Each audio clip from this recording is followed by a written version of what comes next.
Jinsi unavyofikiria ndio jinsi unavyofanya. How you think, that's how you reason. Unavyofikiria ndio unavyofanya. And how you reason, that's how you behave. Na jinsi ambavyo unafikiria ndivyo unavyokaa ama your character, tabia yako is as a result of what you think. Ni jinsi ambavyo unafikiria.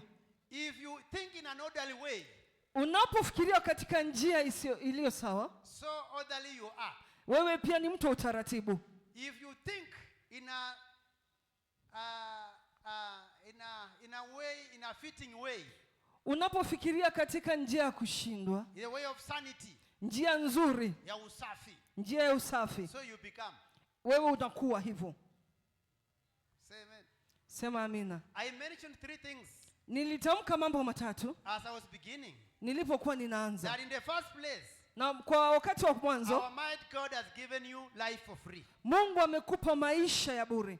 How you are using your life, jinsi ambavyo unatumia maisha yako to benefit yourself and benefit others, kujifaidisha na kufaidisha wengine, it makes you it makes you pleasing before the Lord. Inakufanya wa kupendeza mbele za Mungu. In the book of Ecclesiastes chapter number 2 verse 26, katika kitabu cha Mahubiri 2:26, the Bible says, Biblia inasema, for the one who pleases him, ambaye anampendeza yeye, God gives wisdom, Mungu anampa hekima, knowledge, Mungu anampa ufahamu, and happiness. Na Mungu anampa furaha. Remember, kumbuka, if you please God, unapompendeza Mungu, he gives you 3 things. Anakupa vitu vitatu. Number 1, kitu cha kwanza, wisdom. Anakupa hekima. Number 2, kitu cha pili, knowledge. Anakupa ufahamu. Number 3, kitu cha tatu, joy. Anakupa furaha. Happiness. Anakupa furaha. Everyone follow me. Kila mtu anifuate. If you please God, unapomfurahisha Mungu, say, if I please God, sema ninapompendeza Mungu, God will give me wisdom. Mungu atanipa hekima. Number 2, God will give me knowledge. Mungu atanipa ufahamu. And joy. Na Mungu atanipa furaha. Why? Mbona? How I think, jinsi ninavyofikiria, I will behave well. Nitakaa hivyo ninavyofikiria. If I think well. Ninapofikiria vizuri. If I think wrongly, ninapofikiria kwa ubaya, or negatively, ama kinyume, I will behave negatively. Nitakaa katika hiyo utaratibu pia. And our topic today, na kichwa chetu leo is how to please God. Ni jinsi ya kumpendeza Mungu. For any man or woman, kwa kila mwanamume au mwanamke, any human being, kila mwanadamu who doesn't please God, ambaye hamfurahishi Mungu, hear this. Sikiza hii. God gives a task. Mungu anapeana kazi, to work hard, ili ufanye bidii, to gather, ili ulete pamoja, gather wealth, leta pamoja mali, heap it, iweke kwa hali iliyo juu, iliyojaa. Thereafter, baadaye hand it over, anakupa to the one who pleases him, kwa yule ambaye anampendeza. This also is vanity and chasing after the wind. Hii ni kitu cha bure na kama kufukuza upepo. Yes. For the man who pleases him, yule ambaye anapendeza Mungu, God gives wisdom, Mungu anampa hekima, knowledge, Mungu anampa ufahamu, and happiness. Na Mungu anampa furaha. But to the sinner who doesn't please God, na yule mwenye dhambi ambaye amfurahishi Mungu, God gives him a task, Mungu anampa kazi, to work hard, kufanya kazi kwa bidii, gather wealth, kukusanya mali, store it up, na kuiwekeza, and eventually hand it over to the one who pleases na him. kisha baadaye anaachilia yule ambaye anampendeza Mungu. And the Bible says, na Biblia inasema, this is vanity. Hii ni bure. Vanity. Hii ni kitu cha bure. And chasing after the wind. Na kufukuza upepo. And the scripture says, na maandiko yanasema, do not envy, usikwe na wivu, those who prosper. Wale ambao wamefanikiwa. They are prospering for you. Wamefanikiwa kwa ajili yako. You do good. Wewe fanya mema. Please God. Mfurahishe Mungu. Whatever they are working for, na kile ambacho wamekifanyia kazi, they will hand it over to you. Watakupa wewe. Say amen. Sema amina. In the book of Luke chapter number 11, kitabu cha Luka 11, we can be there because we have the Bible, we have them on phones, we have them everywhere, and even some of them we have them in the head. I can recite all the scriptures provided because I read the Bible is my partner. Biblia ni sehemu yake. I always walk with my Bible instead of a weapon. Kila wakati anatembea na Biblia, sio kile chombo.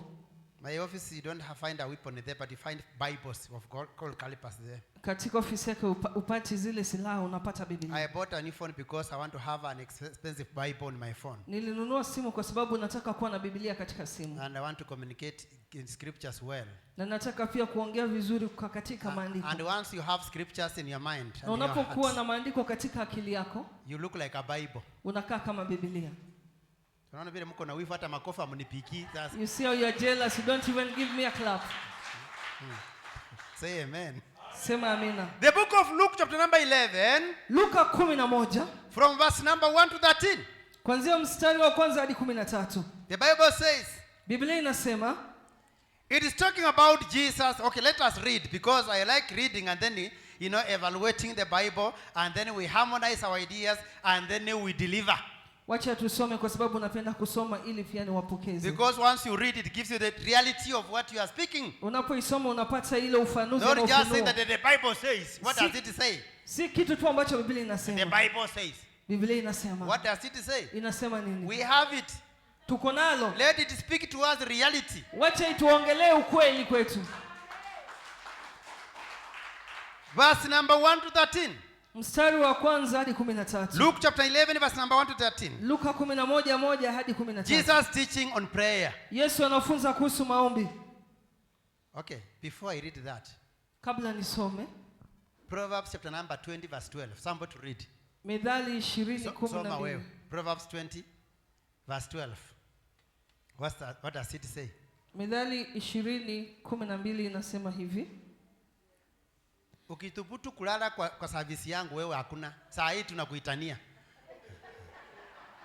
Hata kama uko na ugonjwa upone, nimalize kama unataka. Yeah. Methali 20:12 inasema. Hata kama uliumwa na sese fly. Sese fly inaitwaje kwa Kiswahili chamani? Imbu. Kama uliumwa na imbu ama umbumbu. Hapa utalala. Nataka usikie yote. Inasema nini hiyo? Inasema hivi. Yes. Sikio lisikialo na jicho lionalo, Bwana ndiye aliyefanya yote mawili. Kwa nini hakutacha mapua na mdomo? Chungana. Haleluya. Amen. Usifunge macho. Sababu Mungu aliziumba zije hapa kanisani sione. Do not close your eyes because God created it to come and see. Usifunge masikio. Do not close your ears. Hili neno sihubiri ng'ombe na hubiria wewe. I don't preach to a cow, I'm preaching to you. If we are together say amen. Unaweza sema amina. Hata kama una meno smile useme amen. Even if you are toothless, smile and say amen. Now back to Luke chapter number 11 verse number 1 to 13. We are there. Luka 11:1 hadi 13. Na mkicheza mtakula rapu hapa saa hii ngoja. Kuna mchezaji mtangu wa kutokea ni gani? Neki siti na entry. Haleluya. Chungana. Be very careful. Hata nyinyi hapa kwa nini mkikaa bwana ati mnakaa kwa sisi hapo ngoja. Tia gazi hapo saa hii. Haleluya. Muone vile mtakanjanga mikuu hapa. Haleluya. Pigieni makofi haraka sana hapo. You are clap to Jesus. Mmebarikiwa wapendwa, mmebarikiwa sana. You're blessed. Na wapenda for free. Haleluya. Amen. Neno limehubiriwa hapa la upendo. The word has been preached about love. Now today I want to teach you because Jesus was a teacher and I'm a teacher of the word. Na leo nataka kukufunza kwa sababu Yesu alikuwa mwalimu na mimi pia ni mwalimu wa neno. So listen to me even if you are cursed. Nisikie vizuri hata kama umelaaniwa.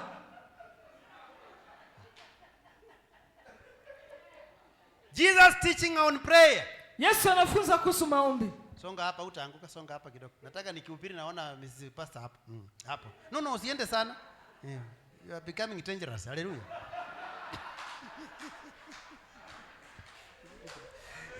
Are we together? If you are together, lift up your hands and say amen. Kama tuko pamoja inua mikono useme amina. Hata usipochungwa na fimbo utalala. Chukilale inapita wewe, si ndio? If you sleep, whatever I'm talking, others will perceive, it will pass you by. Unapolala kitu ambacho wanafunzi wengine watachukua na wewe utapita. So it's up to you to decide. Ni wewe tu ufanye uamuzi. Whether you are just a church kama or a believer. Kama wewe ni muamini ama unakuja tu kanisa. To fill the chair. Ili kujaza kiti. Ati tulikuwa wengi. Na kumbe ulikuwa mteja hata hujui. Wewe ni vagabond. Ni vagrant kwa kanisa. Yaani wewe na washirika wewe ni jirani. Wewe ni jirani ya waumini. Oi, Jesus wept. Hallelujah. Pigia Yesu makofi. Give a clap to Jesus. Na tutasoma hii scripture kweli. Hallelujah. Chapter number 1. Mstari wa kwanza. No, verse number 1 of chapter 11. One day Jesus was praying in a certain place. When he finished, one of his disciples said to him, Lord, teach us to pray. Jesus, just as John taught his disciples, he said to them, when you pray, say, Father, hallowed be your name. Your kingdom come. Give us each day our daily bread. Forgive us our sins, for we also forgive everyone who sins against us. And lead us not into temptation. Verse 5. Then Jesus said to them, suppose you have a friend and you go to him at midnight and say, friend, let me 3 loaves of bread. A friend of mine on a journey has come to me, and I have no food to offer him. And suppose the one inside answer, don't bother me. The door is already locked, and my children and I are in bed.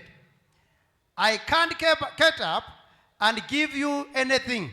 Verse number 8. I tell you, even though he will not get up and give you the bread because of friendship, yet because of your shameless audacity, he will surely get up and give you as much as you need. Hata unaweza, yani nafika mahali hata kama ulikuwa unaomba 3 na kwa vile amerespond kuanzia hiyo na unaamini kwamba ataamuka alete, ataamuka na useme nipe sapa sasa, sio 3. Even if you've been asking for 3 and you keep on asking, he shall rise and give you more. Even more. So don't give up. Usikate tamaa. And don't quit. Na usiache. Quitters never win. Wanaotoroka hawashindi. And winners never quit. Na washindi hawaachi ama. So you are a conqueror. Wewe ni mshindi. Don't give up. Usikate tamaa. Jesus is already with you. Yesu ako pamoja nawe. He is promising to give you. Amekuahidi atakupa. And he is going to use people to give to you. Na atatumia watu wakupe. Those who run away from you, wale ambao walikutoroka, they will run back to give you. Watakimbia kukupa. Those who hate you, wale ambao walikudharau, they will love you day and night. Watakupenda usiku na mchana. Those who spoil your name, wale walikuharibia jina, they will give you a testimony. Watatoa ushuhuda yako. Say amen. Sema amina. Just praying well. Omba vizuri. Just giving your desire to the Lord. Sema tamanio lako kwa Mungu. And tell him what you want. Na umwambie unachokihitaji. He will give you more than what you desire for. Atakupa zaidi ya yale ambayo unatamania. Say amen. Sema amina. And then let me tell you. Wacha nikwambie. There are only 4 things that Jesus told the disciples. Kuna mambo manne Yesu aliambia wanafunzi wake. And with that love that I have for you, na ile upendo ambao niko nalo kwenu, allow me to tell you. Niruhusu nikwambie. And listen to me properly. Na unisikize vizuri. Jesus taught them how to pray. Yesu aliwaelezea jinsi ya kuomba. Say number 1. Kitu cha kwanza. How to pray. Jinsi ya kuomba. Number 2. Kitu cha pili. He told them. Aliwaelezea. Learn how to live well with the others. Ya kwamba jua kuishi vyema na wengine. Hata kama jirani yako ni mchokozi. Even if your neighbor is abusive. Jesus hakusema unahama. Jesus did not say you are shifting. Jifunze vile utaishi na hiyo mbaya. Learn how to live with that bad one. Yani maji chafu anamwaga kwa mlango yako. He throws the dirt at your doorstep. Don't abuse it because maybe the neighbor will know you the other side of you. Usitukane kwa sababu labda jirani atajua upande mwingine wako. They pour up that water. Wanamwaga ile maji. You draw clean water and pour on it. Unachukua maji masafi na unamwagilia. And sweep it off. Na unaifagia. And you thank God for everything. Na unashukuru Mungu kwa yote. Because that water is not a disease. Kwa sababu maji hiyo si magonjwa. And God has given you health. Na Mungu amekupa uzima. He has given you resources. Amekupa zile vitu ambavyo unahitaji. Already has given you wisdom. Na amekupa hekima. Use your wisdom not to abuse them. Tumia hekima yako usiwatusi. And use your knowledge to clean the place. Na utumie ufahamu wako kusafisha mahali pale. And rejoice. Na ufurahie.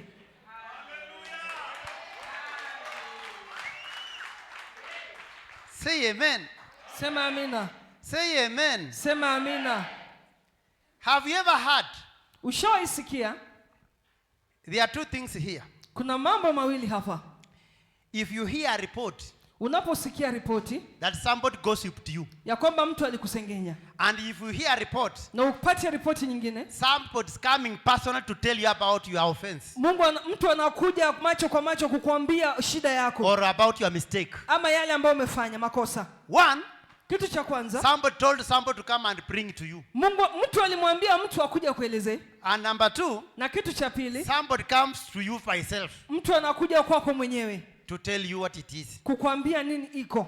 Which one is very hurting? Ni gani ambayo ni uchungu? Because the one that was sent, kwa sababu ambayo ilisemwa, it was not sending. Si kutumwa. It was a gossip. Ilikuwako ni kusengenya. But the one who comes by self, na yule ambaye anakuja ana kwa ana, it is love. Ni upendo.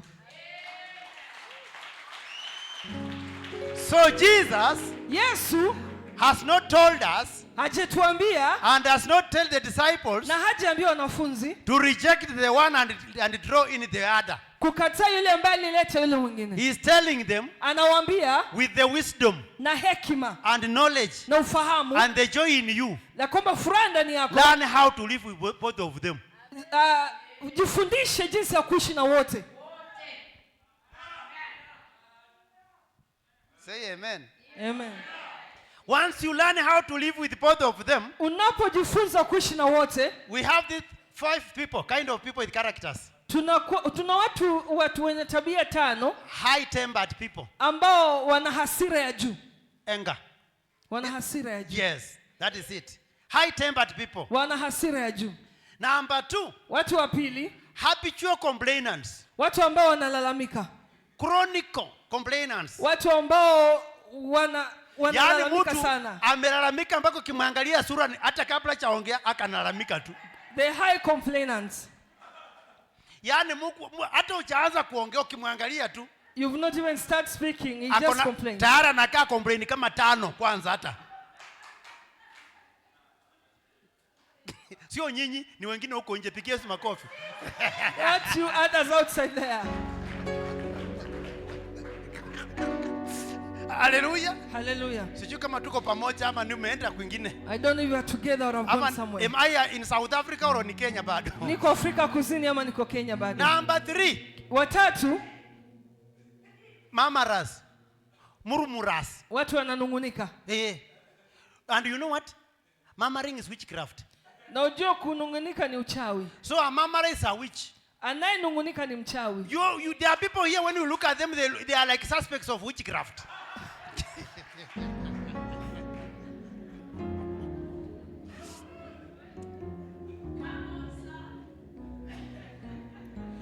Not you. Tell them now. Tell them. There are people, you look at them, they are suspects. Kuna watu ambao unapoangalia ni wachawi. Suspects of witchcraft. Ni wachawi, wana tabia za kiuchawi. Because they are murmurers. Kwa sababu ni wanungunizi. Washukiwa wa uchawi. Tuseme. They are suspects of murmurers. Sauti yako ni nzuri, sema hiyo. Kwa Kiswahili, yes. Ni washukiwa wa kiuchawi. Yes. If you are a murmurer in your family, wewe kama ni unanungunika katika familia, that family, hiyo familia has a witch. ina mchawi. And Jesus said, na Yesu akasema, learn how to live with them. Jifunze jinsi ya kuishi nao. Number 4. Kitu cha 4. A gossiper. Msengenyaji. Kuanzia hapa, hallelujah. From here, hallelujah. I don't say anything, hallelujah. Hallelujah. From here, hallelujah. Kuanzia hapa, hallelujah. When I go like this, hallelujah. Tunapoanzia hapa, hallelujah. Already I have 23 of them, hallelujah. When I come here, now above 40, hallelujah. Hallelujah. Gossipers. Wasengenyaji. Hallelujah. Hallelujah. And Jesus says, Yesu akasema, learn how to live jinsi with them. Jifunze jinsi ya kuishi nao. And I've just talked 2 things.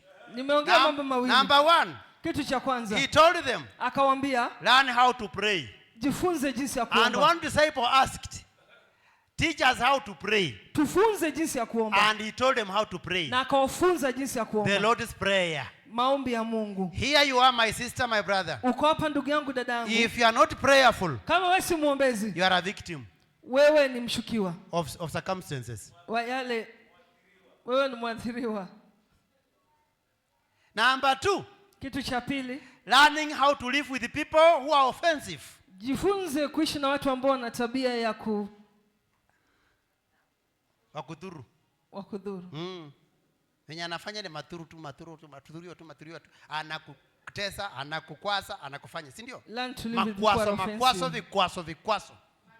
Matukio. Learn to live with offensive people. Hallelujah. Hallelujah. I said number 1 is high-tempered people. Alisema watu wenye hasira. Watu wa hasira.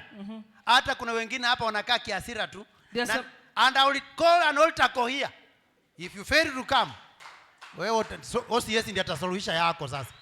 There are some people here that are high tempered. So prepare to come to the altar for prayer. I want to remove that witchcraft. Jiandae kuja hapa mbele ili nikatoe uchawi huo. Number 2. Kitu cha pili. Argument. No, not argument. Complaining. Mtu ambaye ananungunika tu. Somebody who keep on not communicating. Kulalamika. Mtu ambaye analalamika. Somebody who keeps on complaining. Mtu ambaye anaendelea analalamika kila wakati. Will always make wrong decisions. Atafanya uamuzi mbaya. So that now they blame others. Ili waweze kuwalaumu wengine. Complainers, walalamishi, are wrong decision makers. Ni watu ambao wanafanya uamuzi mbaya. And once they make wrong decisions, na wanapofanya uamuzi mbaya, they blame others. Wanaanza kulaumu wengine. They project the blames. Wanaanza kusukuma ile lawama kwa watu. Yes. Ndio. Hebu angalia watu wanakulalamika uone. See people are complaining. Hata kama ndiye ameharibu, hata amemwaga chai. Even if he has just poured the tea. Hata kama amemwaga tu hapa, hata kulaumu ground.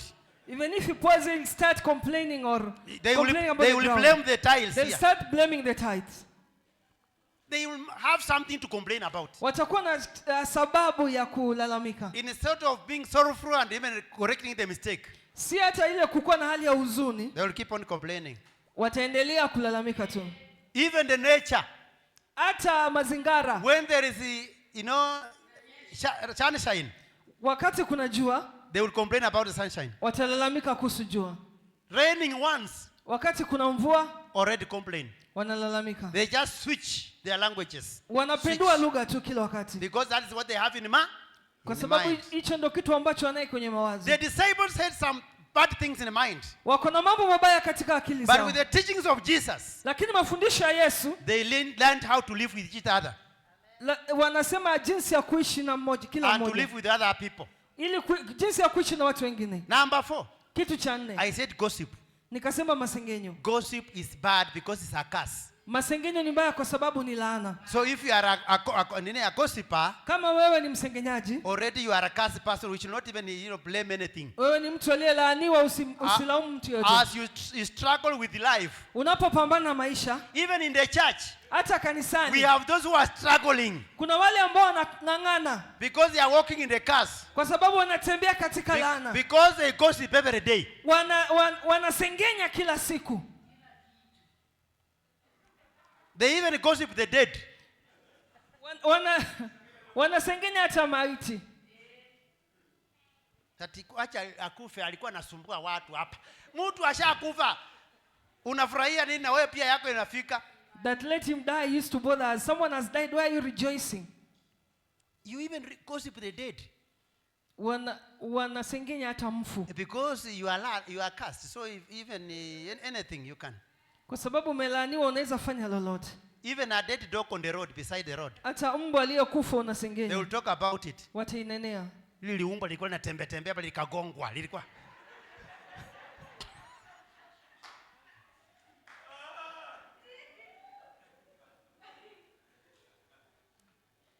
And do you know gossipers? Unajua wasengenyaji? They always warn you before they gossip. Wanakutahadharisha kabla ya kusengenya. Hey, I want to tell you something. Nataka Nataka kukuambia kitu. But I don't know how I will speak even. Na sijui jinsi. I don't know where to start. Sijui nianzie wapi. But listen here. Lakini sikia. When I tell you, nikikwambia, when I find where to start, nikipata mahali pa kuanzia, and start telling you, nitaanza kukuambia, don't tell anybody. Usiambie mtu.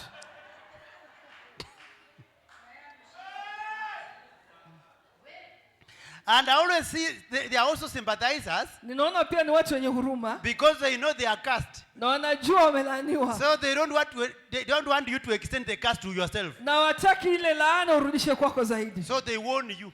Wanakutahadharisha. Because they know what they go through. Kwa sababu wanajua wanachokipitia. With their curses. Na laana zao.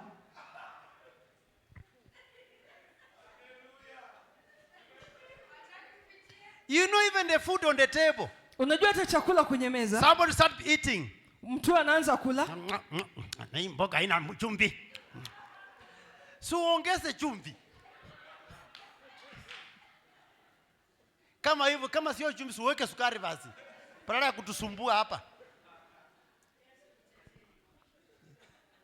Jesus wept. Hallelujah. Yesu akalia.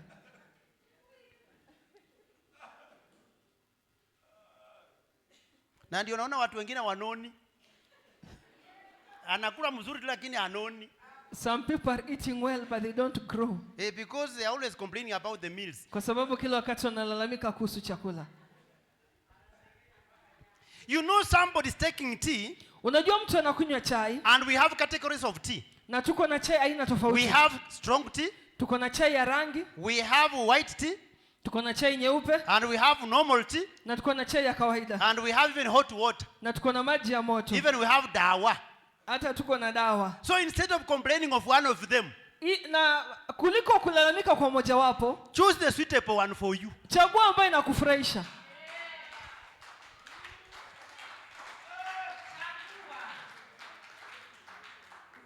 You go to a hotel. Unaenda kwenye hoteli. And you start complaining about chairs. Na unaanza kulalamika kuhusu viti. In the hotel we don't eat chairs. Katika mkahawa hatukuli viti.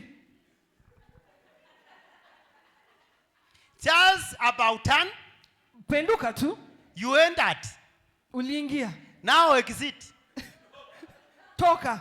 And go to another hotel. Na enda kwenye mkahawa mwingine. Where you want to eat, to sit on good chairs. Mahali unataka ukaa katika kiti kizuri. Then sit.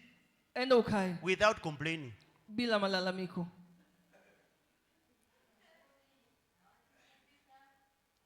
Your husband. Mume wako. Your wife. Mke wako. You are not brought together. You are not brought up together. Hamjalelewa kwa pamoja. That man or that woman. Huyo mwanamke au mwanaume. Was brought up in a different, environment. Alilelewa katika maeneo ya kitofauti. Some environments are very hostile. Wengine wako katika maeneo mabaya. To peace. Hawana ile maeneo ambayo haina amani. So they were brought up like soldiers. Walilelewa kama askari. Yes. And even some of them, the environment was very scarcity. Hata wengine maeneo yao yalikuwa food was not enough in their home. Hakuwa na chakula kwao. It was survival for the fittest. Walikuwa tu wanaishi. Pata potea. If the cook you are not there, you have missed the meal. Wakipika hauko pale, umekosa chakula.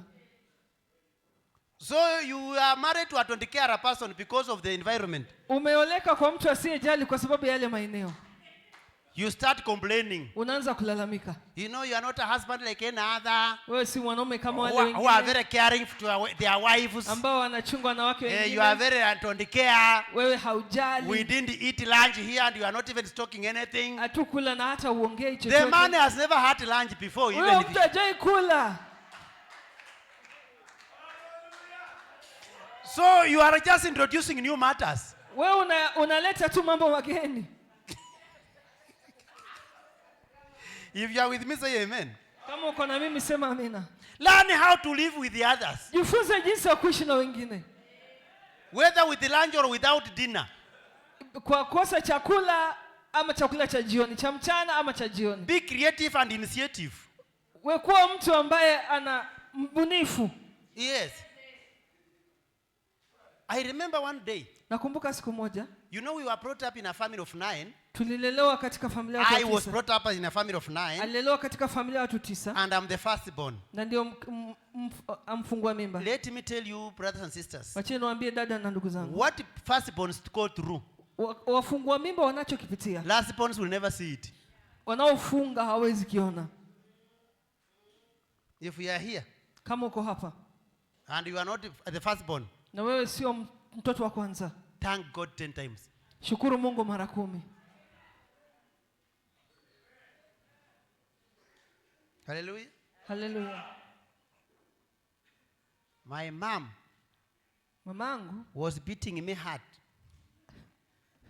alikuwa ananipiga sana because he wanted me not to have a life that she went through. hakutaka niwe na ile maisha ambayo alikuwa amepitia.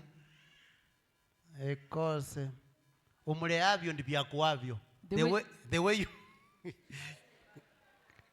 The way you raise a child, that's how he shall be. Yes. Say amen. Amen. So how somebody was raised up, you are not there. Jinsi ambavyo mtu alilelewa haukuwepo. And how you are raised up, somebody was not there. Na jinsi ambavyo ulilelewa pia hakuwepo. And when you come together Na mnapokuja kwa pamoja in marriage, katika ndoa, learn how to adjust and fit that person. jua jinsi ya kujieka na ukatoshea mahali It is pale. you to learn how to fit in his life or her life. Ni wewe kujifunza jinsi ya kujitosheleza katika maisha yake. Not to stop your pastor all the time. Usisumbue mhubiri wako kila wakati. Some prayers are irrelevant. Maombi mengine hayana maana. Some prayers are just going to the dustbin because Maombi mengine ni even if you are prayed for and you are not learning how to sit that person, how to live with that person, then we are wasting prayers. hata unapoomba na ujui jinsi ya kuishi na huyo mtu tunapoteza maombi. Even if we lay hands and legs, Hata tukikuwekelea mikono na miguu, you cannot change. hauwezi badilika. Nothing will change unless you change yourself. Hakuna kitu kitabadilika ila wewe tu ubadilike. Even if we pour anointing oil Hata tukikumwagilia mafuta upon you, juu yako, but your attitude will not change, lakini tabia yako haijabadilika, you will still have to complain. bado utalalamika. Today, Leo Jesus is telling you, Yesu anakuambia learn how to live with others. jifunze jinsi ya kuishi na wengine.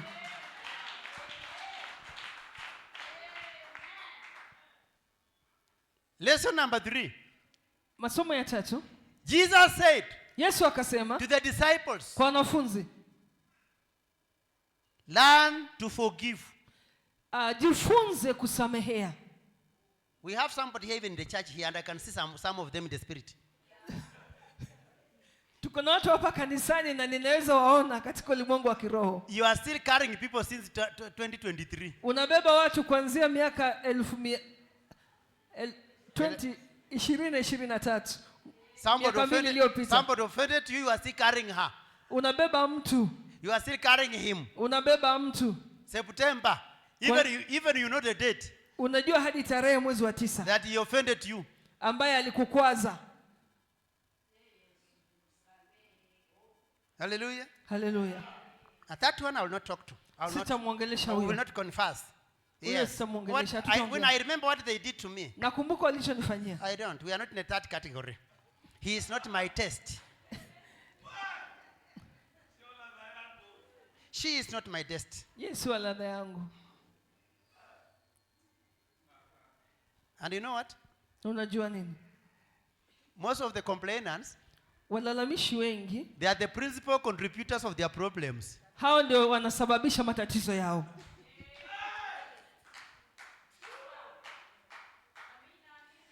Even students in school, hata wanafunzi in shuleni, the university, katika chuo kikuu they don't concentrate in Hawa- studies hawatilii maanani masomo and they blame teachers. na wanalaumu walimu The exam was so difficult. ya kwamba In fact, mtihani ilikuwa ni ngumu. whoever said this exam didn't reason. Yule ambaye alitunga huu mtihani hakufikiria, And they are the ones who didn't concentrate. They have nothing, and their heads are empty. na hao vichwa vyao viko bure, hawakutia maanani So they masomo. see the questions as if they are miracles. Wanaona kwamba maswali ni miujiza And they blame teachers. na wanalaumu walimu, They didn't reason. hawakufikiria. And they are the causes of all this. Nao ndo wanasababisha haya yote. When they were teaching, Wakati tulikuwa tunafunza, they were absent in class. hawakuwa kwenye darasa. When they were in class, Wakati wako they darasani, were not concentrating. hawakuwa wanatia maanani. Exam time, Wakati wa mtihani, they want to steal. wanataka kuiba. They come with mwakeny. Wanakuja na ile karatasi ambayo iko na majibu. If you have never done that, say amen. Kama hujawahi fanya hivyo, sema amina.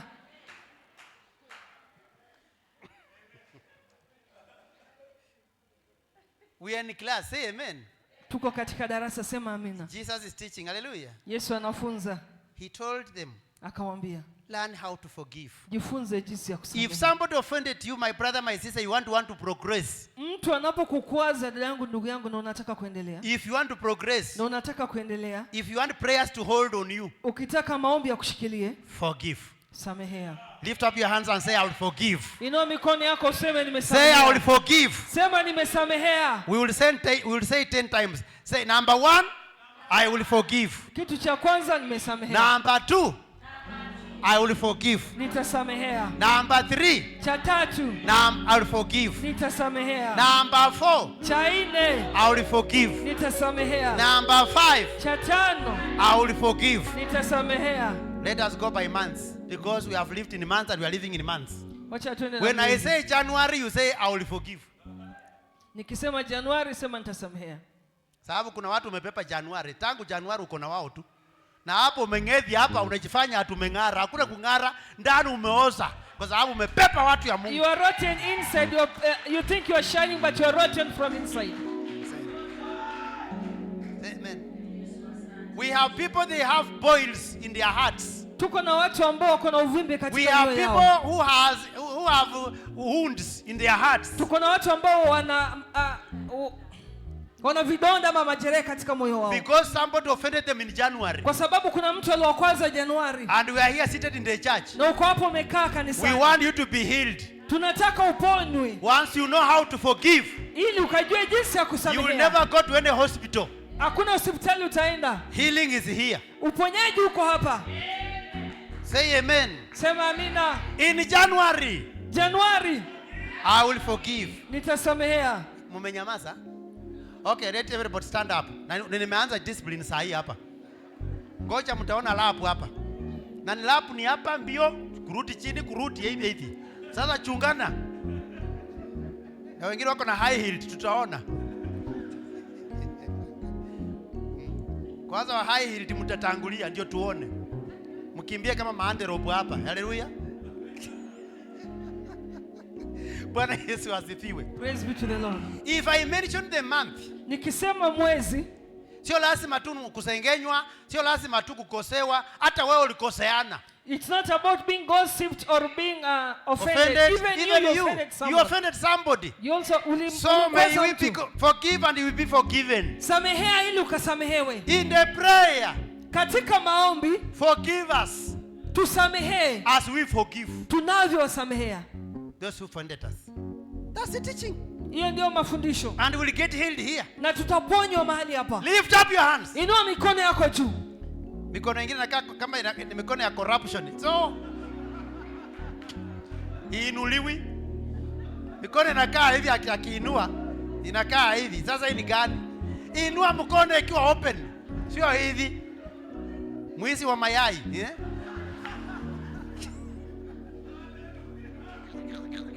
Uinui?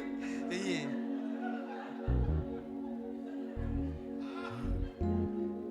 Say amen.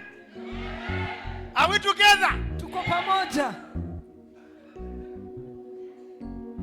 Jesus Power Celebration Church. Say amen. Amen. Jesus Power Celebration Church. Amen. Jesus Power Celebration Church. Amen. Jesus has told us Yesu ametuelezea we learn how to forgive tujifunze jinsi ya kusamehe and we will be forgiven. na tutasamehewa. So from January, Kuanzia Januari say I forgive. sema nimesamehea.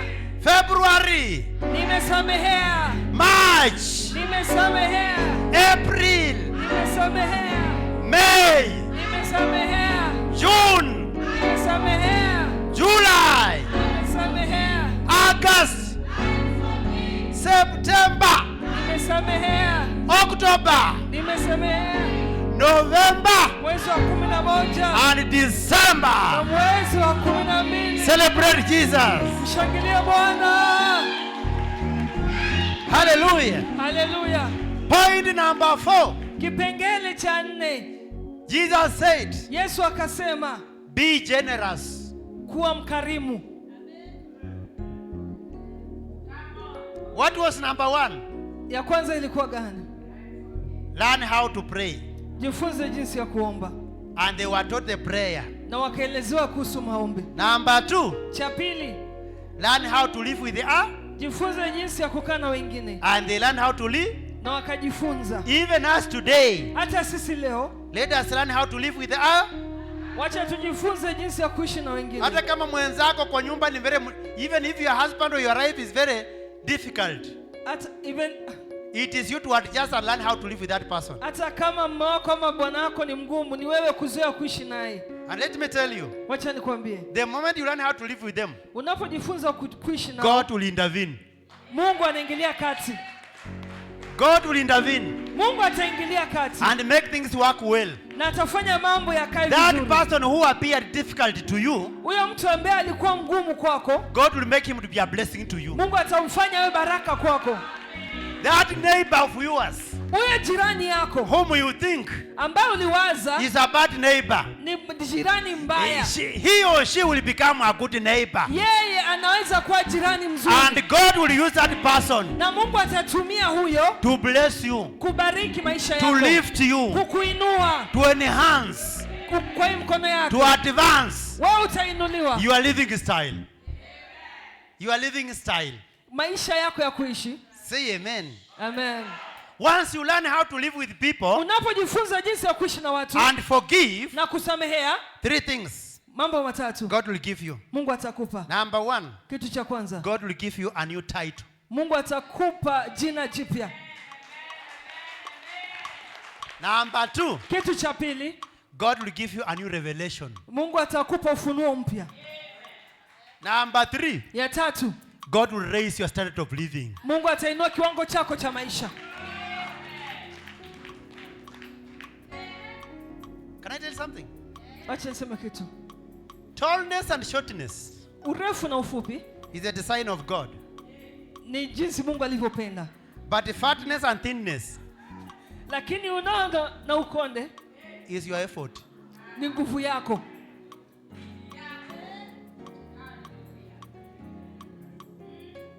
And then you keep on blaming others. Angalia vile limenona. Na hii urefu anaenda anapishana na miti. Na hii mbirikimo kwani udongo ilipungua.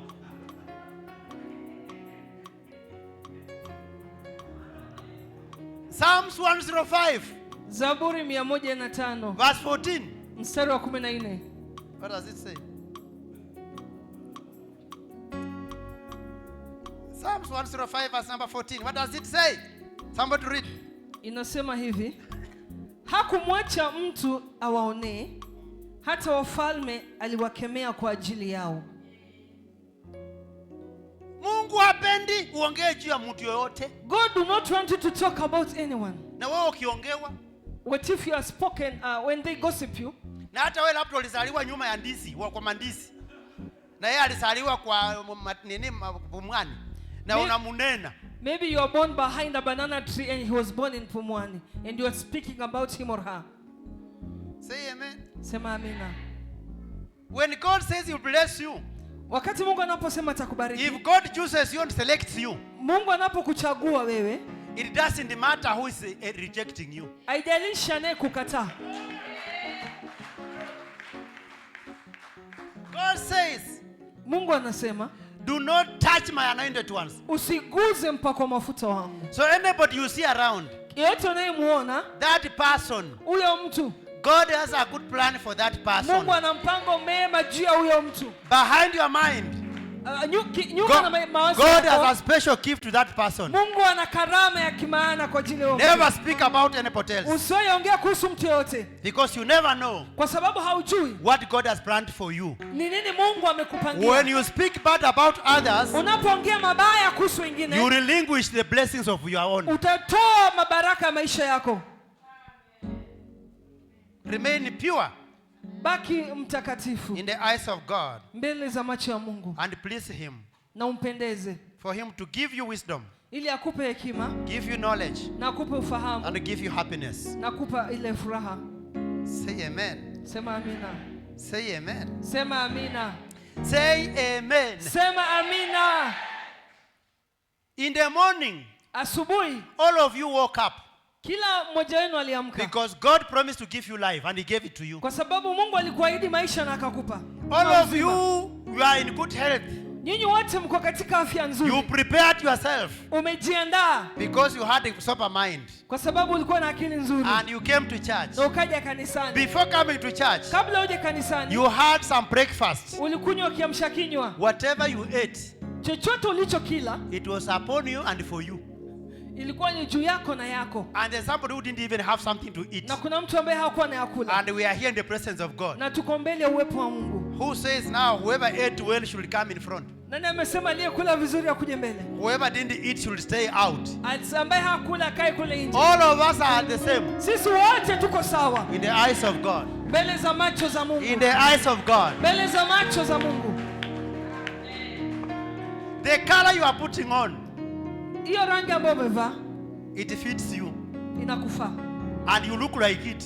na unaikaa na And unaifanana it looks like you. na inakufanana pia. Say amen. Sema amina.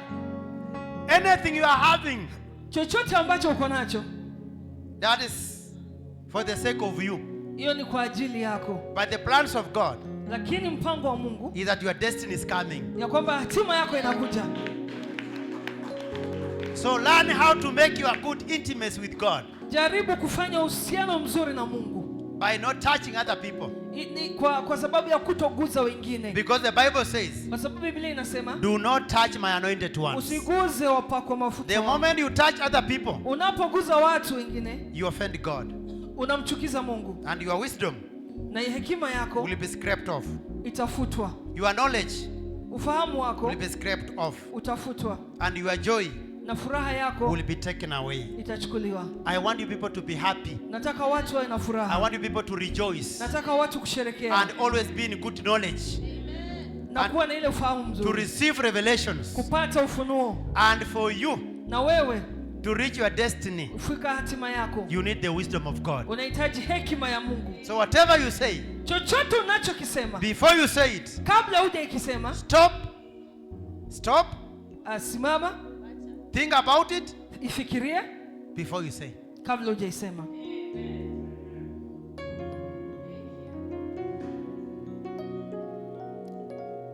You know there are people who speak like diarrhea ring.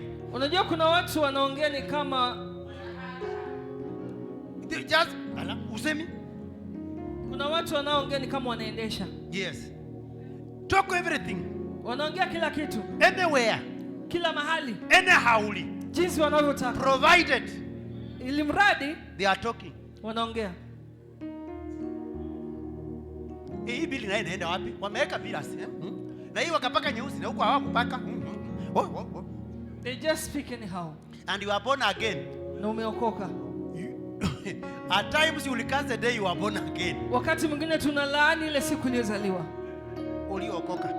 Tunalaani ile siku uliyookoka. Why? Because when you received Jesus, kwa sababu ulipompokea Yesu, you received the grace. ulipata neema. When you received Jesus, Wakati ulipompokea Yesu, you welcomed the wisdom of God. ulikaribisha hekima ya Mungu. When you received Jesus, Ulipompokea Yesu, you invited the grace of God. ulikaribisha neema ya Mungu. And the favor of God upon you. Na kibali cha Mungu kiko juu And yako. all the riches Na utajiri wote of the land ya nchi are following you. inakufuata. Oh, ni mimi ndio nateremka na wewe unakaa hapo. Nakufukuza na tia gasi hapo. Hallelujah. Let us reach the people. Say amen. Wacha tuwafikie watu. Let me tell you. Wacha nikwambie. The day you were born again, Wakati ulipozaliwa mara ya pili, the devil was disconnected from you. Shetani alitengana na wewe. All evil spirits.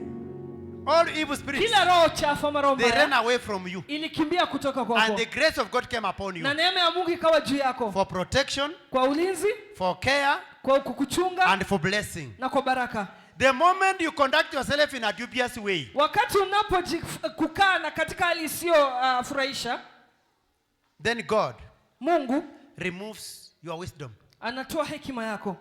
He removes knowledge. Anatoa ufahamu. Anything you do, chochote unachokifanya, you mistake. Ni makosa. Yes. Because you have no knowledge about how to go about it. Kwa sababu una ufahamu. Even taking care of yourself, hata kujichunga wewe mwenyewe, it becomes a mistake. Inakuwa ni makosa. Even talking, hata kuongea, the things you speak, vitu ambavyo unaongea, they offend you wanakukwaza and offend others. na kukwaza wengine. Say amen. Sema amina. The day you were born again, siku ambayo uliokoka, Jesus came in your life. Yesu akaja katika maisha yako, to eat with you, akakula nawe, and live with you. na kaishi nawe. But the moment you start now talking things that are not there, lakini unapoanza kuongea vitu ambavyo havipo, for the wisdom of God to move away from you, na ile hekima ya Mungu inatoka kwako, your credibility of being born again, na ile njia yako ya wokovu is showered down, inarudishwa chini, and eventually na mwishowe the favor of God ile kibali ya Mungu will not be upon you. haitakuwa juu yako. Trouble will begin with you. Shida itaanza in your family, katika familia yako, at your place of work, katika mahali pako pa even kazi. your business will go down, hata biashara itarudi chini, and burnout will begin. Anything you think is not good, chochote ambacho unafikiria kitakuwa whatever kizuri, you tried fails, kitu ambacho unashika kinaanguka, and others will be prospering. na wengine watakuwa wanaendelea. Take church, chukua usukani, and mend ways with God. tengeneza njia yako na Mungu, Your intimacy with God, uhusiano wako na Mungu, through prayer, kwa maombi, through living with others well, na kuishi na wengine vizuri, through forgiving, kwa kusamehea, and being generous. na kuwa mkarimu.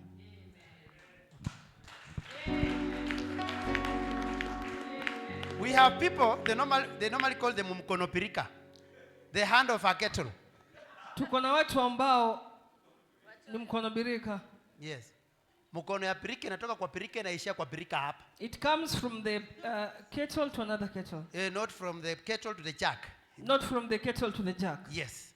So mkono pirika inatoka kwa pirika inaishia kwa pirika. It's from kettle to kettle. Yeah, there is Waswahili kutoka coast wanajua maneno inamaanisha nini. Yaani mtu somebody is very mean. Mtu ni mkono birika. People who are mean, watu wachoyo, they will never change their lives. hawataendelea katika maisha. Even their minds will never change. Hata mawazo yao haiwezi badilika. They remain in their status quo. Wanakaa katika hali yao ya kimaisha.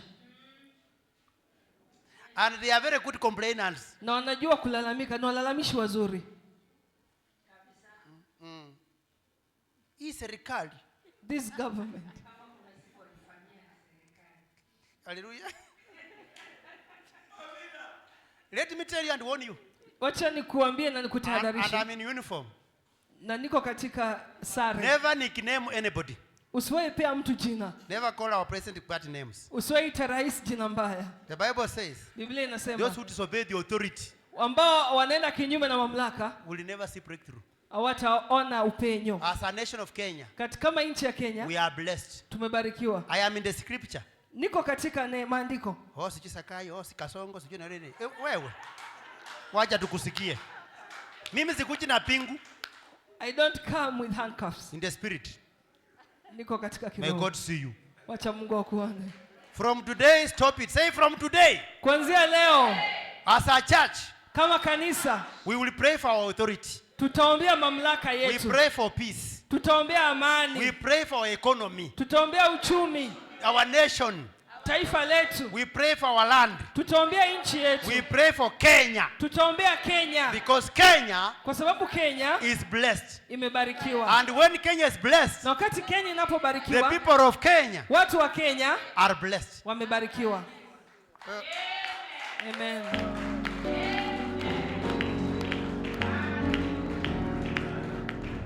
Can I tell you something? Nikwambie kitu.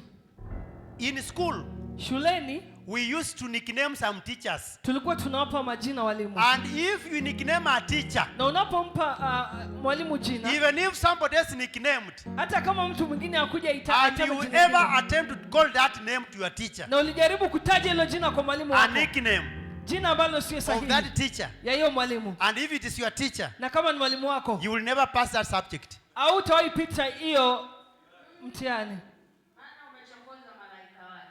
Hallelujah. Haleluya.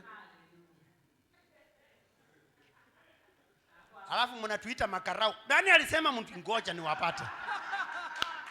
Ndio naona mnakula marungu. Yaani tuite brothers and sisters in the police. Our police brothers. Say amen. Askari wetu wa kiume. So utaona tu mambo inaenda tu mzuri hata kama unakosea na police brother anakuja kukuokoa. Yes, see things are going on. Lakini you nickname as karau sijui nani sijui nini. Nyinyi. Ndio mnaonanga hata gari yetu inaitwa Mariamu ichangi. Chuni nyinyi mumeita jina mbaya ati Mariamu. Mariamu ashipangi. Umayesikia gari ya polisi imejaa. Hati ya mabusu wengine wapaki kwa sababu gari imejaa. We, chungana. Tuende. Hallelujah. Tikarau. Na wengine wakaa masuspect hapa. Say amen. And others are like suspects here.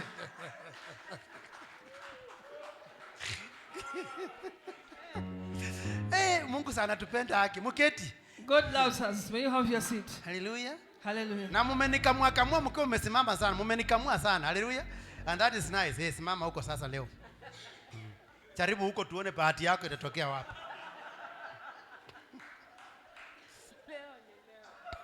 Neema ya Bwana na itoshe. Say amen. May the grace of the Lord. Jeremiah chapter number 33. No. Is it? Yeah, yes, 33.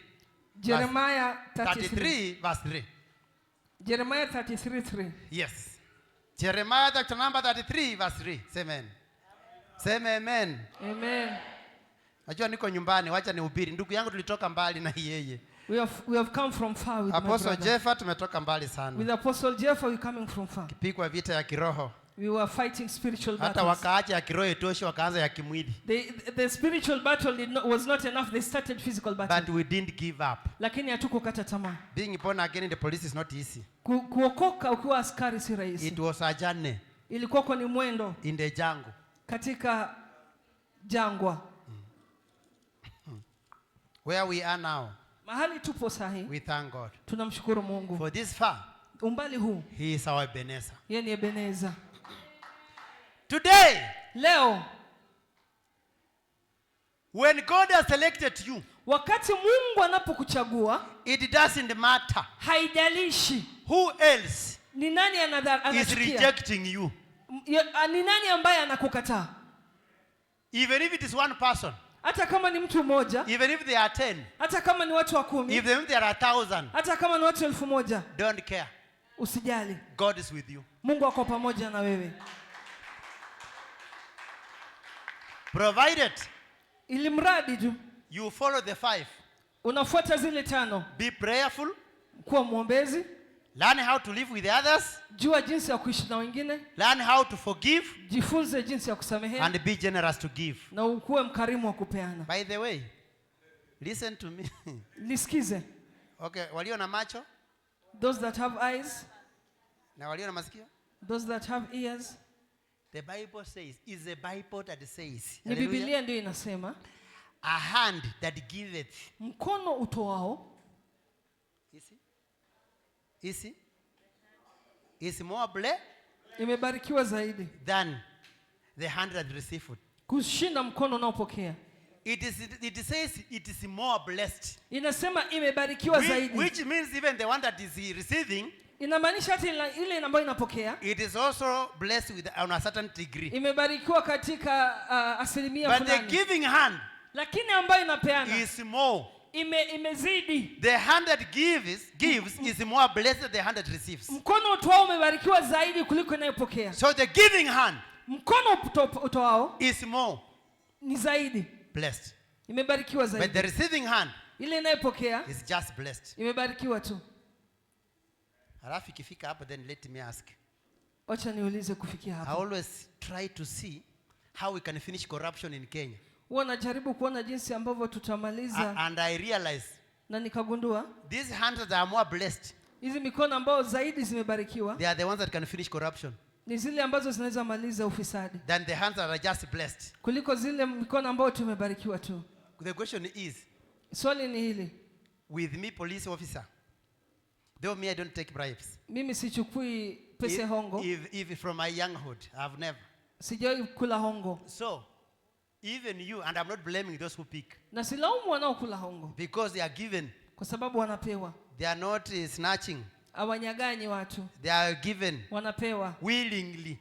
Kwa roho safi. Willing giver, willing receiver. Anayetoa kwa uzuri na anapokea kwa uzuri. My question is, swali langu ni hili.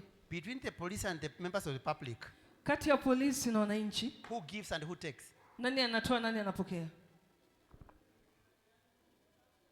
Ati? Mnajifanya hamjui. Answer me. We are in the church. Tuko kanisani. Because we need to touch such a things and we need to teach this such a things and we need to agree. Lazima among the members of the public and the police, who gives money and who takes money? Kati ya mwananchi na askari, nani anapeana pesa, nani anapokea pesa? Be brave, because I'm not arresting you. Sikukamati. Yes. Yes, sister. Yes. Wananchi tunapeana, polisi wanachukua. Na Bible inasema nini? What is the Bible saying? Mwenye anapeana amebarikiwa zaidi kuliko mwenye amepokea. Msiwahi lalamika. Na kama msiwahi lalamika mkipeana. Don't ever complain when you give. Mwenyewe anapeana alafu sasa polisi amechukua. You give then he says taken. Umempea ulitaka akose kuchukua. You are giving and you wanted him not to take. Kwa scripture iko. Na inasemana kwa scripture tena inasema kuchukua hongo ni mbaya. Na mwenye anapeana hongo anataka anunue freedom. Kama ingekuwa tu kishiko unashikamana, unapelekwa station, unaandikiwa statement, unangojea kwenda kotini kwa sababu umekosea, ama uombe msamaha bila kutoa. Either of them will happen. Wanaweza kusamehewa waende ama waende kotini. Tukijaribu hiyo tu 1 month, corruption imeisha. When you try transparency or honest 1 month, either you go to court or you ask for forgiveness. Members of the public are more corrupt than the police. Wananchi ufisadi kuliko askari. Before police hata aanze, hema afande situongee. Introduce new matters, introduce topic. Na unajua afande ni wazuri mpaka wasikise, muongee. Na unaona mtu anaanza kupeana prize. Someone starts giving a prize. Niko na. I have. Afande niko na, situongee tu hii maneno tumalize. Niko na. Na acha kuuliza uko na nini, wewe mwenyewe umeanza. He has not been asked what you have. Na polisi hajasema situongee ama tusiongee, umeanza kuongea mwenyewe. You started talking by yourself. Then ukishamaliza mmemalizana, unaenda pande unasema wamechukua, polisi wamechukua hongo sana. After giving you say the policemen are taking bribes. You are more blessed, you have given. Umebarikiwa zaidi kwa sababu umepeana. Don't complain. Because that blessing of being more blessed, if you complain about it, you nullify it. Hiyo baraka ya kuwa kubarikiwa zaidi, ukilalamika unaiharibu. Oh. Kwa nini sioni tu watu mnajitokeza kwa kanisa hapa mnasema tupangane leo tunatoka special offering. Tunataka kwenda kutembelea station yetu ya Kayole, station yetu ya Soweto. Na mnaenda afande. Madam anasema yako report anasema, "Hey, hapo nini? Mko na nini? Mko na shida gani?" Sema hatuna shida leo, tumekuja kuwabariki. Tunataka tuone OCS. Tuna mbegu tunataka tupande. Ni lini mlifanya tangu kanisa yaanza hapa sijui mwaka gani? Ni lini mlifanya? Hiyo mpaka muongozwe na pastor. Hata wewe. Ni lini ulienda hata ukaona ofisa moja hata akiwa maternity? Unajua pia wanazaa. Hajimejifungua ofisa. Muende tu mseme okay, tumekuja kutembelea mwenzetu wa mama mwenye amejifungua hii station. Akimaliza mnakutana kwa kazi, ndio muongee nyinyi wenyewe. Say amen. Amen. Learn how to live with them. Jifunze jinsi ya kuishi na hao. Enda tu muongeleshe, just go and talk to them and then just go and bless them. Go talk to them na wabariki. Waongeleshe na wabariki. Kwa mama samaki, mpepa samaki 5. Nenda upeane tu, OCS akipeana kwa 5 usiishe, yake najua itakuwa moja yake ama 2. Wengine 3 aseme kawaneni.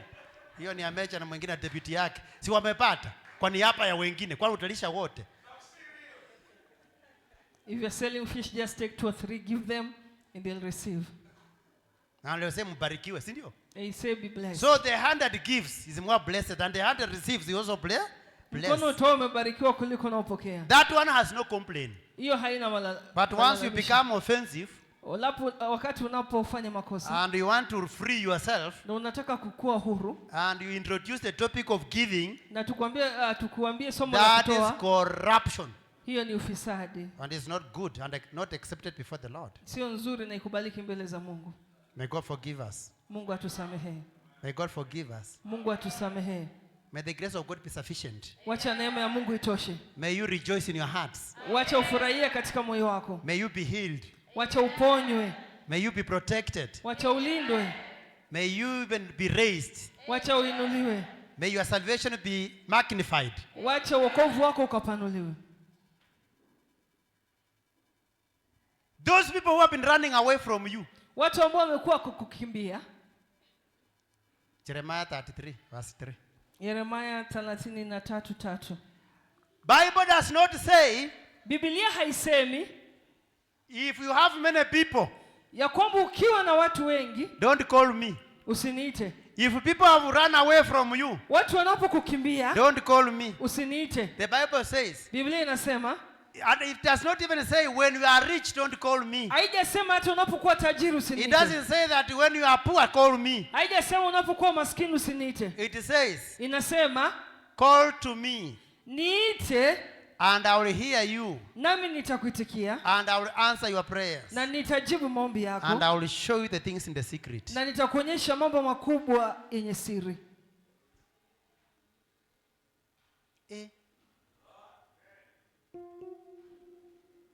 Yani we have Christians who never pray. Tuko na Wakristo ambao hawaombi. Because calling to God, you don't use a whistle. Kwa sababu kwenda kwa Mungu haitaji firimbi. Kuita Mungu, to call God. Calling God, you don't need a whistle. You don't use it Hauitumii to call God. kumwita Mungu. But you go to your knees. Lakini unaenda kwa magoti. You tell God Na umwambie Mungu what you really want God to do for you. kitu ambacho unataka Mungu The akufanyie. Bible says Biblia inasema God will hear you. Mungu atakusikia, He will answer your prayer. atajibu maombi He yako, will show you the things in the secret. atakuonyesha mambo yaliyofichika, yaliyo kwa siri. Kuna mali yako watu wako nayo. There's your properties your people have. Your wealth. Your wealth. People have your wealth. Watu wako na utajiri wako. And the Bible says Na Biblia inasema God will use other people Mungu atatumia watu to wengine labor for you kukufanyia kazi and bring you what belongs to you. na kukuletea ambacho ni chako. They will hate you in the first place. Watakuchukia mara ya kwanza, They will undermine you. watakuona, They watakudharau, will neglect you. watakuweka kando, They will watakutenga, intimidate you. watakutenga. But eventually, Mwishowe when you call upon God, unapomwita Mungu He will restore atarejesha what you lost. kitu ambacho ulipoteza, And He will make others na atafanya wengine to bring to you kukuletea what belongs to you. ambacho ni chako. Let us look at the last scripture. Wacha tuangalie somo In la the mwisho book of Job, chapter number 42. katika kitabu cha Ayubu 42. Rababashanda rabakaya rigasa. Job chapter number 42. Ayubu 42. And I want to encourage you today. Nataka kukutia moyo Our leo blessed Church of Jesus Power Celebration Church. katika kanisa la Jesus Power Celebration Church. God has a plan for you. Mungu ako na mpango na wewe. And the plan of God will never be removed from you by any chance. Na mpango wa Mungu huwezi ondolewa kwako. The money that has to complete this building is in people's hands. Pesa ambayo inastahili kukamilisha jengo iko katika mikono ya watu. People are holding on their accounts. Watu wako nayo kwenye hazina zao. And God is going to touch them Na Mungu anaenda kuwaguza, to restore kurejesha what belongs to this church. kitu ambacho ni cha hichi kanisa. Job chapter number 42 verse number 10. Ayubu 42 mstari wa 10. The Bible says, Biblia inasema verse 10. mstari wa 10.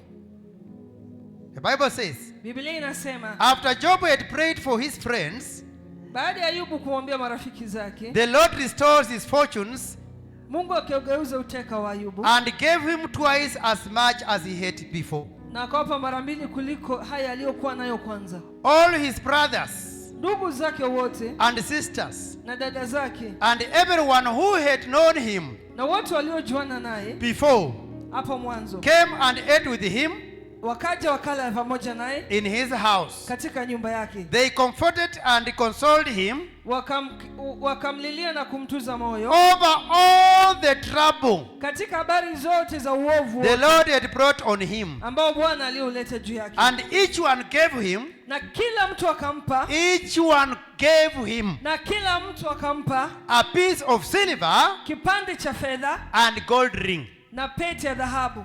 The Lord blessed the latter part of Job's life before than in the former part. Na Mungu akubariki huo mwisho wa Ayubu zaidi ya mwanzo wake. He had 14,000 sheep, Naye alikuwa na kondoo 14,000, 6,000 sun camels, na ngamia 6,000, 1,000 yoke of oxen, na ng'ombe 1,000, and 1,000 donkeys. na punde 1,000. And he also had 7 sons Na pia alikuwa na wana 7 and waume 3 daughters. na mabinti 3. Number 14, listen, number 14. 14. The first daughter was named Jemima, Akamwita huyo wa kwanza jina lake Yemima, the second Kezia, na wa pili Kezia, and the third na wa tatu Keren Hapuch.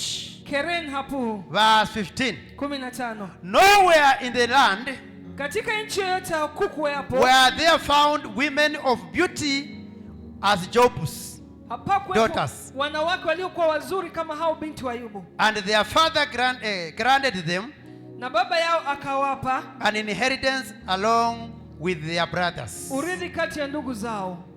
Ukirudia Mungu, When you turn back to God, God will restore back whatever you lost. Mungu atarejesha chochote ambacho umekipoteza. And he will make those who ran away from you, Na atafanya wote waliokukimbia, even those who ran away from this church because it was beginning the project, hata waliokimbia kanisa hili kwa sababu ya kuanza ujenzi. God is touching them wherever they are with whatever they have collected to bring Mungu it back. anawaguza mahali walipo na chochote ambacho wako nacho. To bring it back here. Wanaleta, wanarudisha hapa. What belongs here Cha hapa will come back here. kitarudi hapa. What belongs to you Chako will come back to you. kitakurudia. And I say what belongs to you Na ninasema kinacho is coming chako back to you. inakurudia. In Jesus' name. Katika jina la He is Yesu. coming back to you. Inakurudia. And the people are bringing Na watu wanaleta. what belongs to you. Wanaleta Whatever kwako. they are holding, Chochote they are wanachokimbia. bringing it back. Wanaileta. Silver is coming. Dhahabu inakuja. Gold is coming. Fedha inakuja. Donkeys are coming. Camels are coming. Ngamia zinakuja. Cattle are coming. Ng'ombe zinakuja. Sheep is coming. Kondoo zinakuja. Your beautiful daughters are coming. Wasichana wako warembo Your wanakuja. sons are coming. Wanaume wachache Your name wanakuja. is going to become. Jina lako God is linakuja. going to give you revelation. Mungu amekupa The grace of ufunuo. God is sufficient. Protection of God is with you. Neema ya Mungu iko. Hallelujah. Hallelujah. Shall we raise up in Jesus' name? Tusimame katika jina la Yesu. Hallelujah. Hallelujah. Whatever you lost, Chochote it ulichopoteza is not gone. haitaenda. If Job received back, Kama Ayubu you are alipopokea, receiving it. unaipokea. Hallelujah. Hallelujah. Hallelujah. Hallelujah. Hallelujah. Hallelujah. Even in your family, Hata katika familia yako you have no testimony. hauna ushuhuda. Even in the entire family at home, Hata familia nzima kule in nyumbani, your village, katika kijiji chako, your family is not recognized. familia yako haijulikani. This time round, Mara hii God is keeping your name. Mungu anakupa jina. He is putting your name on the map. Anaweka jina lako katika ile On the ratiba map of prosperity. kwa sababu ya kukua. On the map of anointed ones. Katika ile watu waliopakwa mafuta. Hallelujah. In the map of restoration. Katika ramani ya urejesho. In the map of healing. Katika ramani ya Your name uponyaji, jina lako will become unique. itakuwa ya kitofauti. People will look for you. Watu watakutafuta. Others will identify with you. Wengine watakutaka watambuliwe na wewe. They will not hold a meeting without you. Hawatakuwa na mkutano bila wewe. Because you have become valuable. Kwa sababu umekuwa thamani. Your family Familia yako is going to change. inaenda kubadilika. Your marriage Ndoa yako is going to change. inaenda kubadilika. Your hands, Moyo wako, mikono yako are going to be blessed. inaenda kubarikiwa. You are going to be a blessing to your family. Utakuwa baraka kwa And by familia. the grace of God, Na kwa neema ya Mungu all things are possible. kila kitu kinawezekana. In Jesus' name. Katika jina la Yesu. With God. Kila kwa Mungu. With God. Na Mungu. All things are possible. Hakuna kitu ambacho hakiwezekani. Mwingine unakaa ni kama unachapa. Someone sits as if he's beaten. No? Kuchapa ni kugrow old. Oh, someone looks like an older person. Yes. Let me tell you. Wacha nikwambie. God is renewing your appearance. Mungu anafanya upya sura yako. Your job. Kazi yako. Your job seems as if it is almost going. Kazi yako ni kama inaisha. God is going to elevate you. Mungu anaenda kukuinua. Even if your family, somebody has never retired. Hata katika familia kama mtu hajafika. They always die early. Wanakufa mapema. Even if you have a condition today. Hata kama una hali fulani. You are not dying. Hautakufa. You will retire. Utafika mwisho. And God give you grace. Na Mungu akupe neema. There are some diseases. Kuna magonjwa mengine. That seem that they even belong to you as a family. Ambayo ni yenu ya kifamilia. From today. Kuanzia siku ya leo. In your family. Katika familia. You are standing in the gap. To restore healing. Ili kurejesha. From that disease. Kurejesha. From that condition. Katika hiyo hali. That is bringing havoc. Ambayo inaleta shida. In your family. Katika familia yako. God can do it. Mungu ataifanya. Say amen. Sema amina. In that mood of prayer. Katika hiyo hali ya maombi. With the love of Jesus. Na upendo wa Yesu. With the love we have for Jesus. Na ile upendo tuko naye kwa Yesu. I want to call even in the entire church you can come here. Nataka kuita mtu akuje hapa mbele. I want to pray for somebody here. Nataka kumwombea mtu.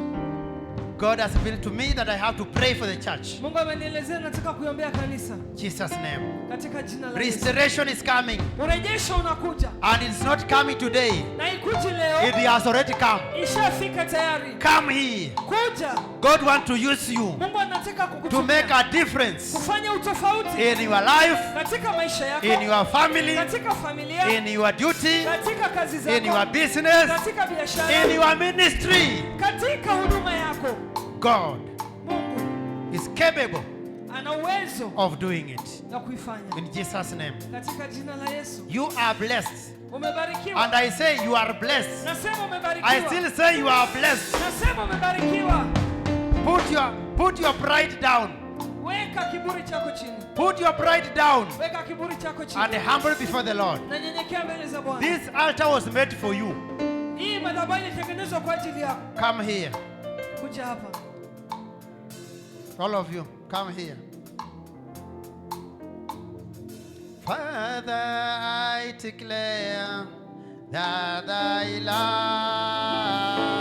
love you. I declare everlasting love for you. Jesus, I declare. Jesus, I declare that I love. I declare everlasting love for you. Lift up your hands as we sing this song. Declare everlasting love to Jesus. Father, we declare that we love you. We declare everlasting love for you. Jesus, I declare. Jesus, I declare that I love you. I declare everlasting love for you. Jesus, I declare.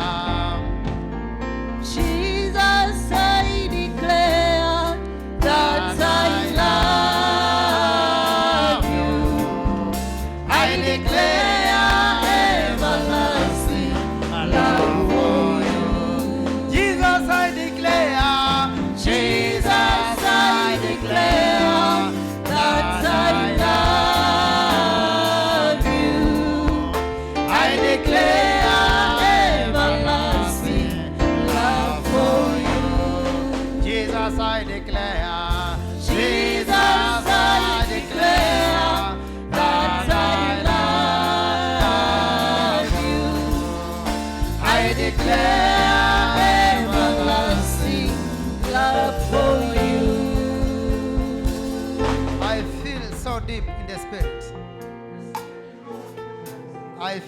deep in the spirit Roho nimezama that God loves you the way you are. ya kwamba Mungu anakupenda jinsi ulivyo. Regardless of what you go through right now, Haijalishi unayopitia sasa, and regardless of whatever you have gone through in the spirit, na haijalishi kile ambacho umepitia kiroho, in the spirit, katika kiroho, in the physical, katika kimwili, in the psychology, katika hata mawazo yako, whatever you have gone through, chochote ambacho umepitia, the Lord Jesus ya Bwana Yesu is able to take a change. ana uwezo wa kufanya mabadiliko. He is lifting you to another level. Anakupeleka kiwango kingine. From today, Kuanzia siku ya leo, change your perception about yourself. badilisha mawazo kuhusu maisha yako. From today, Kuanzia siku ya leo, change your perception about your family. badilisha mawazo kuhusu familia yako. From today, Kuanzia siku ya leo, change your perception about your ministry. badilisha mtazamo wako kuhusu ile huduma. What God has put in you, Chochote ambacho Mungu ameweka He ndani is going to yako, make sure you receive it. atahakikisha umeipokea In Jesus' name. katika jina la Yesu. You spray on my hand, then I want to touch them with my hand. I don't want Nataka to use a kuwaguza kwa sprayer. mikono yangu. So, as I touch you, Ninapokuguza, you come here when you have lifted both your hands. I want to touch your face and touch your hands. nataka kuguza uso wako na mikono yako. I want to release the anointing of God upon your head Nataka kuachilia upako wa Mungu juu ya kichwa with the chako knowledge and wisdom na ufahamu na hekima and the favor of God of joy in your hands. na kibali katika mikono yako. I'll begin with Mama here. Let me begin with the man of God. Wacha Just- nianze na mama. I want to pray for him.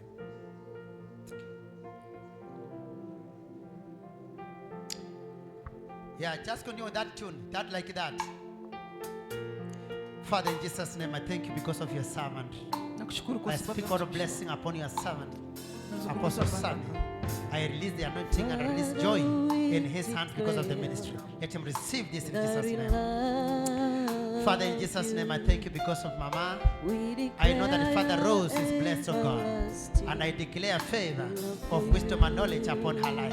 Let her receive this anointing in Jesus' name. Father, we declare. Father, in the name of Jesus Christ, I say thank you because of your daughter. I declare favor upon her life and declare wisdom of happiness upon her life. In Jesus' name. Father, we declare. Father, in the mighty name of Jesus, I thank you because of your daughter. I release that anointing upon her life. I declare favor and wisdom of joy upon her life. In Jesus' name. Father, I declare favor of wisdom and knowledge upon his life. I declare favor of wisdom and knowledge upon her life. I declare favor of wisdom and knowledge upon her life in Jesus' name. Let her receive that grace in the mighty name of Jesus Christ. Father, I thank you because of the great love upon. I say thank you because of the great love upon. Let her receive that anointing in Jesus' name. Father, I declare favor of wisdom and knowledge upon his life, God. Thank you, Jesus, because you're so holy and so mighty. In Jesus' name, I empower him. I empower him in the name of the Father, the Son, and the Holy Spirit. Father, in the mighty name of Jesus Christ, I say thank you as I declare favor upon his life. I declare favor upon his life in the name of Jesus Christ. Father, I declare glory unto my God as I say that favor in the mighty name of Jesus. Let her receive that anointing in the mighty name of Jesus. Father, in the name of Jesus Christ, I bless you and worship you because of the great love and care. In Jesus' name, I bless you and worship you, God. In the mighty name of Jesus Christ, I bless you and worship you because of the great love and care and protection, my God. In the mighty name of the mighty Father. In the name of Jesus Christ, we bless you, Lord, my Father. Father, in the name of Jesus Christ, I bless you and worship you because of the great love and care. I surrender her, my God, before my God. Let her receive this anointing. Let her receive this anointing of knowledge and wisdom in the mighty name of Jesus. Father, I thank you because of your love, because of your favor. I thank you because of your favor, my God, upon her in the mighty name of Jesus Christ. Father, I thank you and honor this very hour, my God. I bless you and worship you as I declare blessings upon this child. I declare blessings upon her. Let her receive in the name of Jesus. In the mighty name of the Father, we bless you and worship the Father because of that love. I declare favor upon her in the name of Jesus Christ. Father, in the name of Jesus Christ, the Father, I declare favor upon this child. I declare favor upon her in the mighty name of Jesus Christ. In the mighty name of Jesus Christ, I declare favor upon her in the name of Jesus Christ. Bless you, Lord. Thank you, Jesus, because of your love. Thank you, Father, because of your great love. Thank you, Father, because of the great love. Father, thank you because of the great love. In the mighty name of Jesus, God. Thank you, Jesus. We bless you because of the great love. Father, thank you because of the great love. In the mighty name of Jesus, let them receive it. In the name of Jesus. In the name of Jesus, God. Father, we thank you and bless the blessing of God. The great name of love. Let us receive it. In the mighty name of Jesus, God. I bless and worship you. In the mighty name of Jesus, God. Father, in the name of Jesus, bless God. I declare favor upon your daughter and speak on a blessing. I want to favor upon her. Let her receive it in the name of Jesus. In the name of Jesus. Thank you, Jesus, because of great love and favor, God. Thank you, Jesus, my God. We bless you and worship you, my God. We bless you and worship you. Because we bless you and worship you. In the name of Jesus. We bless and worship you, my God. By the anointing of the Holy Spirit. In the mighty name of Jesus. We bless and worship you, God. In the mighty name of Jesus. Father, we declare get love and let him receive. We declare we bless and worship you, Father, because of that love and care protection of God. In the mighty name of Jesus. We bless and worship you, my God. And care protection. We declare receive the power of the Holy Spirit. We glorify the God. Receive it. Thank you, Jesus.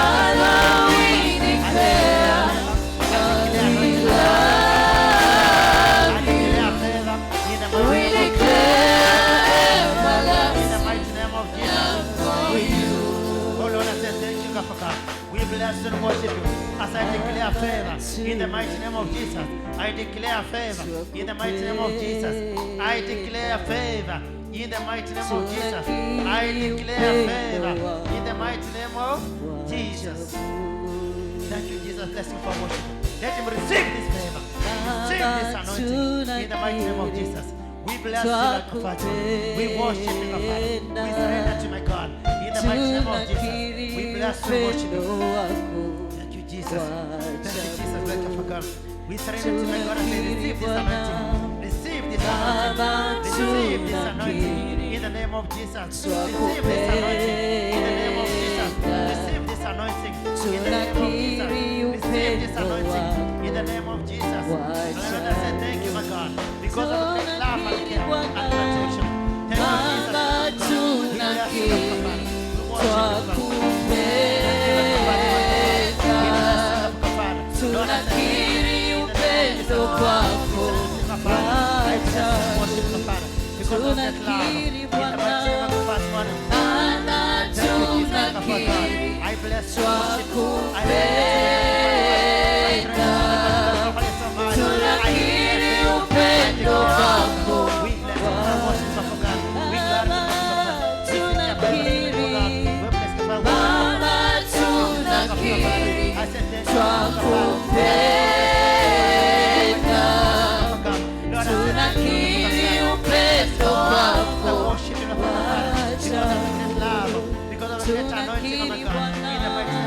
Bwana tunakiri twakupenda,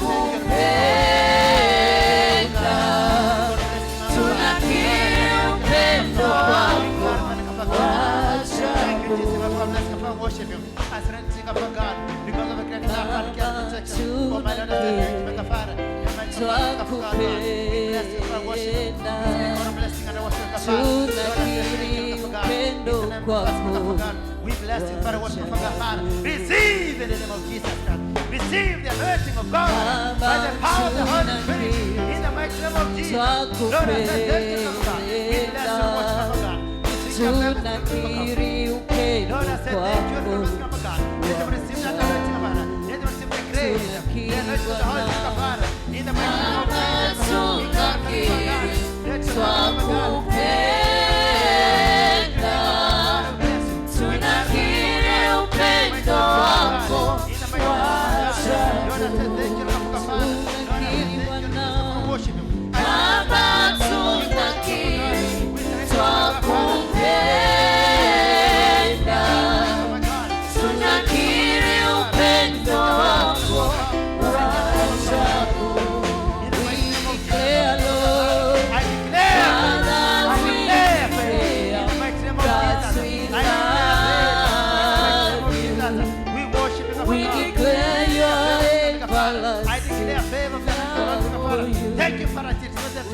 declare, In the name of Father, Jesus. we Receive. declare that we love Because of great love. We declare everlasting We declare love. Father, we declare that we love you. We declare everlasting. Thank you, Jesus. Thank you, Jesus. Father, bless you for worship. We declare Receive the grace of God by the Holy Spirit. Father, With the power of the Holy God, we that anointing upon you. In Jesus' that name. we Thank you, Jesus. Receive the Holy Spirit by the power of the Holy Spirit. Impartation. We In the name declare of Jesus. God bless you. God bless you everlasting. so much. In the mighty name of Jesus. Receive that impartation. In Jesus' name. Father, thank you because of great love and care. Father, Let us we receive it. In the name of Jesus Christ. that we love you. We declare everlasting love for you. Jesus, I declare. Jesus, I declare that I love you. I declare everlasting love for you. Clap to Jesus, clap to Jesus. You are blessed in Jesus' name. Father, in the mighty name of Jesus, I want to thank you and honor this very hour. Bless your worship. Baba, katika jina la Yesu ninataka kulibariki jina lako. As I seek your presence in this place, my God, as even Father, we have now completed our service. Ninapoomba baraka zako katika ushirika huu Bwana. We are more than conquerors. Sisi ni zaidi ya washindi. We are more than blessed. Sisi ni zaidi ya And I wabarikiwa. thank God because of the anointing upon your people. Na ninakushukuru Mungu kwa sababu ya upako ambao uko juu ya watu There wako. is breakthrough in this place. Kuna upenyo katika mahali Your hapa. people are healed. Watu wako wameponywa. Your people are protected. Watu wako wamelindwa. Your people are elevated. Watu wako wameinuliwa. And your church is blessed. Na kanisa lako limebarikiwa. Thank you because of your grace. Asante kwa sababu ya neema. Thank you for your wisdom. Asante kwa hekima. Thank you for the knowledge you have given us. Asante kwa sababu ya And thank you ufahamu. for the joy in our hearts. Asante kwa sababu ya raha ndani ya moyo That we wetu. are not captives anymore. We are not captives anymore. Hatuko wafungwa tena. We are blessed. Tumebarikiwa. We are blessed. Tumebarikiwa. We are blessed. Tumebarikiwa. In Jesus' name, Katika jina la Yesu I pray and believe. naomba na kiamini. Amen. Amen. Amen. Amen. Maybe you are there and you are not giving your life to Jesus. Kama uko mahali pale na hujampa Yesu maisha yako, Hiyo siwezi sahau I cannot forget that. kuleta moyo hata mmoja kwa Yesu. To bring even a soul You to have Jesus. received the anointing, Umepokea upako, but maybe you have not received Jesus lakini labda hujampokea Yesu in our midst. katikati yetu. By show of your hand, Kwa ishara ya mikono,